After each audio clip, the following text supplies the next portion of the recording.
Channel सबैले हेरिदिनु होला भन्दै आज म हङकङको 2025 फ्लावर सो भिक्टोरिया पार्कमा आएको छु। आज मेरो छुट्टीको कारणले गर्दा तपाईहरुलाई यो फ्लावर देखाउन गइरहेको छु। हेर्नुस्, यति राम्रो फ्लावर अर्काको देशमा कस्तो राम्रो हुन्छ।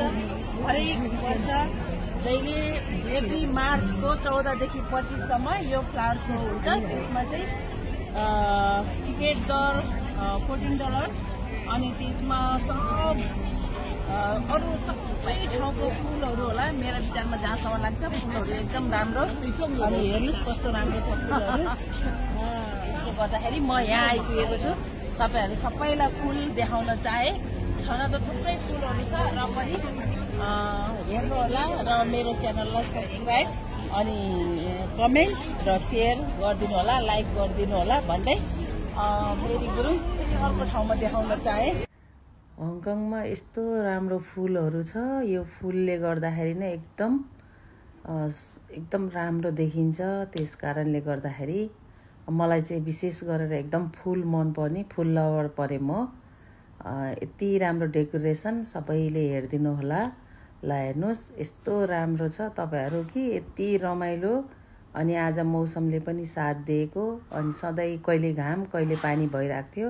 आज चाहिँ दामी दिन पनि परेको छ र मेरो छुट्टी भएको। अनि त्यसले गर्दा आज हामी यहाँ भिक्टोरिया पार्कमा फ्लावर सो हेर्न आएको। अब बोल्न पनि धेरै आउँदैन, कहिले इङ्ग्लिस कहिले नेपाली। तपाईहरुले यो फुलको एक थुङ्गा केलाएर हेर्न सक्नुहुनेछ। ल कति राम्रो डेकोरेसन छ। अनि अब यो फुलहरु कति राम्रो कलरको फुलहरु छ। हेर्न सक्नुहुन्छ। तपाईहरुले हेर्नुहुन्छ होला भनेर मैले एउटा सानो भिडियो बनाएको छु। त्यसको लागि अब यो मेरो फर्स्ट भिडियो भन्दा नि हुन्छ। त्यसको लागि राम्रो हुन नि सक्छ, नराम्रो हुन नि सक्छ। अब राम्रो हेरेर मजा लिनु होला भन्दै म मेरी गुरुङ तपाईहरुलाई फुल देखाउन गइरहेको छु।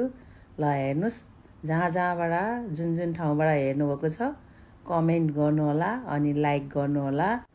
लो मेरो भिक्टोरिया पार्कको फुल हेरेर सबैले इन्जोय गर्नु होला। धन्यवाद। फेरि भेटौँला।